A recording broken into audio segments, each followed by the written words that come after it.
In the heart of West Africa, Mali stands as a nation of ancient empires and proud traditions.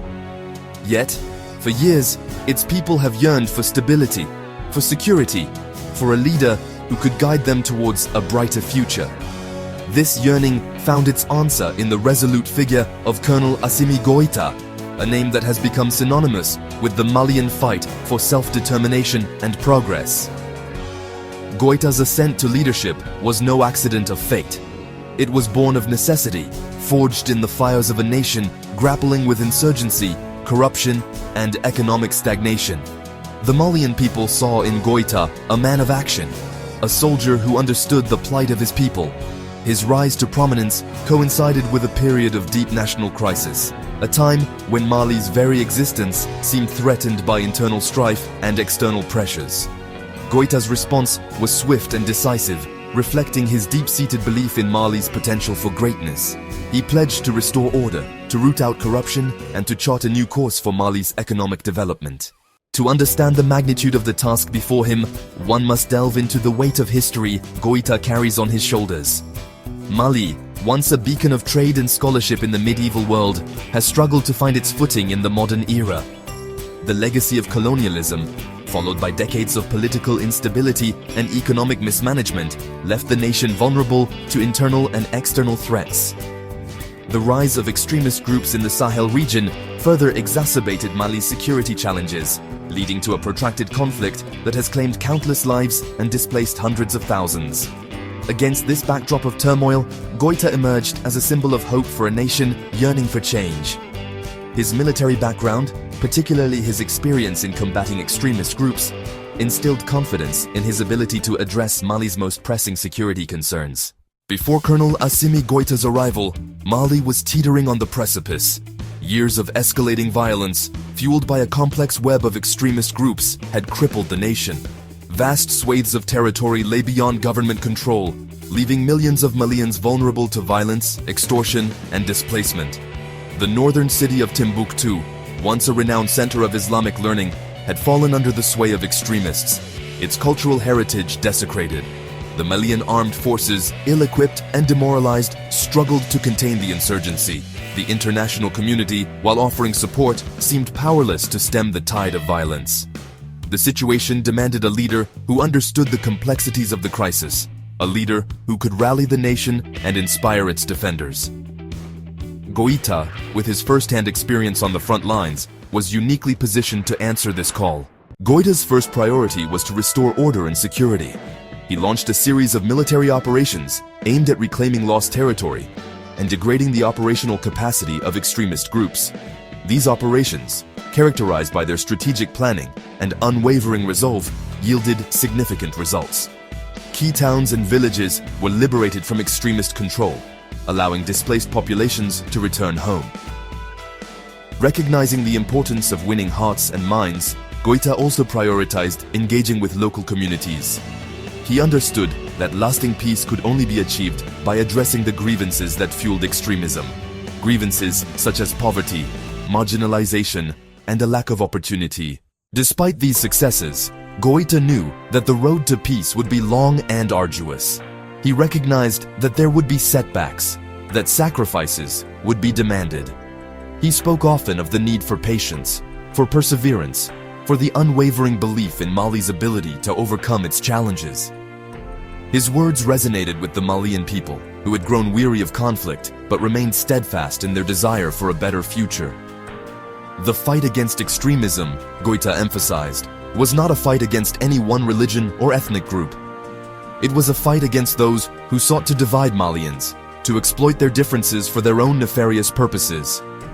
He called for unity, for tolerance, for a rejection of the divisive rhetoric peddled by extremists.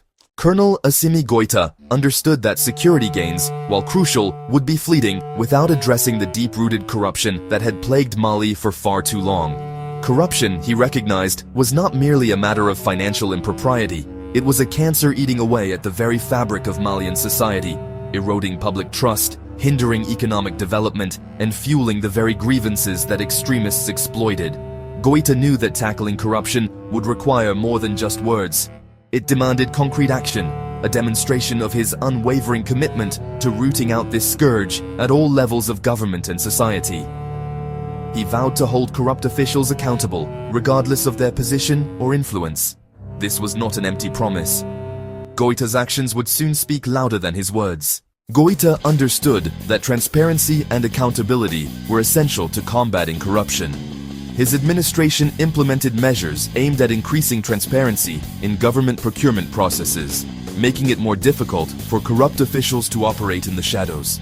He also strengthened the capacity of anti-corruption agencies, providing them with the resources and the independence they needed to investigate and prosecute cases of corruption effectively. These measures, while welcomed by the Malian people, were not without their critics. Some accused Goita of using the fight against corruption as a pretext to target political opponents. The fight against corruption, Goita emphasized, was not just about punishing the guilty. It was about restoring faith in Malian institutions, rebuilding trust between the government and the governed.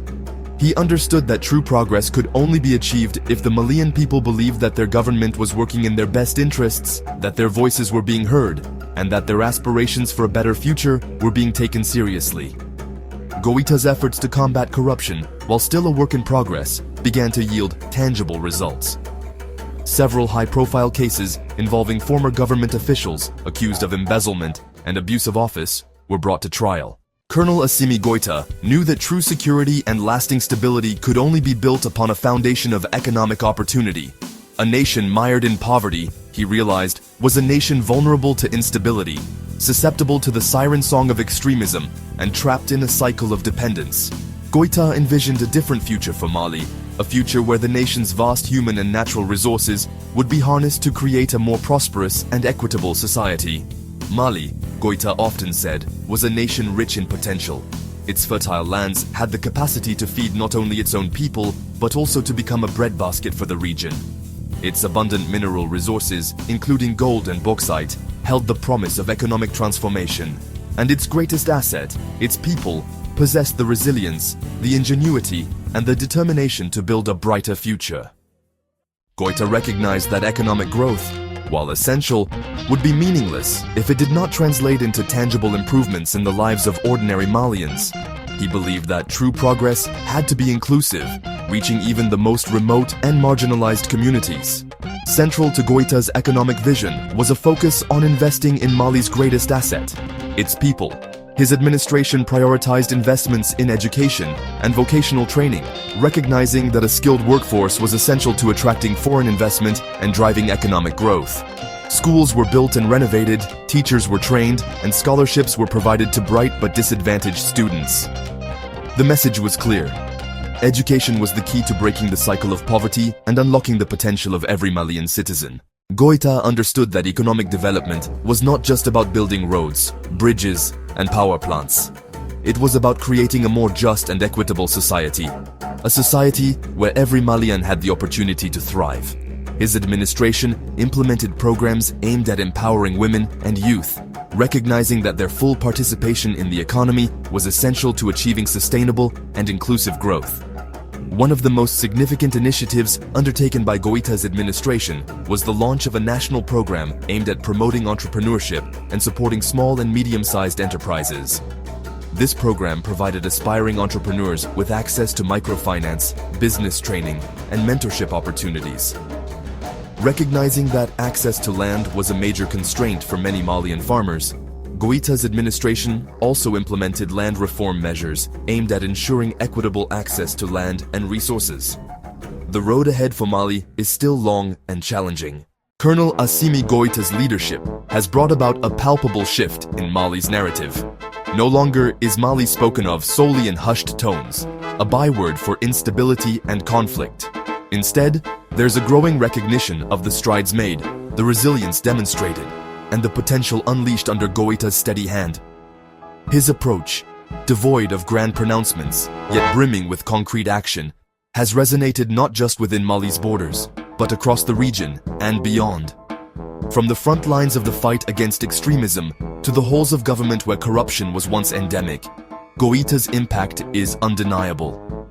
He has shown the Malian people that change is possible, that their aspirations for peace, prosperity, and good governance are not mere pipe dreams. The journey ahead for Mali and its steadfast leader remains fraught with challenges. The specter of extremism, while diminished, still lurks in the shadows, seeking to exploit any cracks in the nation's resolve. Deep-seated poverty, exacerbated by the global economic climate and the lingering effects of climate change, continues to cast a long shadow over the lives of many Malians. And the siren song of corruption, though muted, still tempts those in positions of power. Goita, however, has never shied away from challenges. He understands that the path to progress is rarely linear, that setbacks are inevitable, and that the true measure of a leader lies in their ability to navigate adversity with unwavering resolve. He has repeatedly emphasized that the transformation he envisions for Mali is not a sprint, but a marathon, requiring sustained effort, unwavering commitment, and the active participation of all Malians. The international community, too, has a role to play in supporting Mali's journey towards a brighter future. Development assistance, tailored to Mali's specific needs and priorities, remains crucial, particularly in the areas of education, healthcare, and rural development. Equally important is the need for continued security cooperation, helping Mali to strengthen its armed forces and counter-terrorism capabilities. But perhaps the most valuable form of support the international community can provide is one of solidarity, standing shoulder to shoulder with Mali as it confronts its challenges and seizes its opportunities. Goita's leadership extends beyond Mali's borders. His unwavering commitment to Pan-Africanism, his belief in the power of African solutions to African problems, has resonated deeply across the continent. He has emerged as a vocal advocate for greater African integration, for harnessing the continent's collective strength to address shared challenges such as poverty, insecurity, and underdevelopment. His vision is one of a strong and united Africa, capable of taking its rightful place on the world stage. Goita's calls for African unity are not mere rhetoric. He has backed up his words with concrete action, strengthening ties with neighboring countries, particularly in the Sahel region, to enhance regional security cooperation and promote economic integration. He understands that the challenges facing Mali are not unique, that many African nations are grappling with similar issues. Goita's leadership has inspired a new generation of African leaders who are not content with the status quo, who are determined to chart a new course for their nations, and who believe in the power of collective action to achieve shared prosperity. His story is a testament to the transformative potential of visionary leadership, a beacon of hope not just for Mali, but for the entire African continent. History, it is often said, is written by the victors, but sometimes history chooses its own protagonists, individuals who embody the spirit of their time, who rise to the occasion when their nations need them most. Colonel Assimi Goita, in the eyes of many Malians, is one such figure. He is a man forged in the crucible of adversity, tempered by the challenges he has faced, and driven by an unwavering belief in the potential of his nation. Goita's journey is far from over. The challenges ahead are daunting, the path forward uncertain. But one thing is clear. He will face these challenges with the same courage, determination, and unwavering commitment to Mali's best interests that have come to define his leadership. His story is a testament to the power of hope, the resilience of the human spirit, and the enduring belief in the possibility of a brighter future, even in the face of adversity. The world watches with bated breath, witnessing the unfolding narrative of a nation striving to break free from the chains of its past and embrace a future brimming with promise. And at the helm of this transformation stands Colonel Assimi Goita, a man of his time, a leader for a new era, his legacy forever intertwined with the destiny of Mali.